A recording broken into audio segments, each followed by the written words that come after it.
থেকে আজকের এই প্রতিষ্ঠা বার্ষিকীতে যারা সুন্দরভাবে সফল করেছেন আমি সমস্ত বাংলা জেলা বাংলা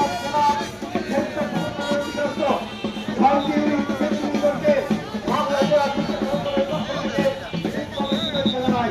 বাংলা জেলা সভাপতি বন্ধুরা বক্তব্য মানব একটি কথা বলবো বাংলাদেশের উন্নয়নকে জনাব তারেক রহমানের উন্নয়নের যে পদক্ষেপ নিয়েছে এই পদক্ষেপে আমরা জাতীয় স্বেচ্ছাসেবক দল তাদের পাশে থাকবো এই আশীর্বাদ ব্যক্ত করে আমি আমার বক্তব্য শেষ করছি। খোদা হাফেজ। বাংলাদেশ জিন্দাবাদ। বাংলাদেশ জাতীয় স্বেচ্ছাসেবক দল জিন্দাবাদ।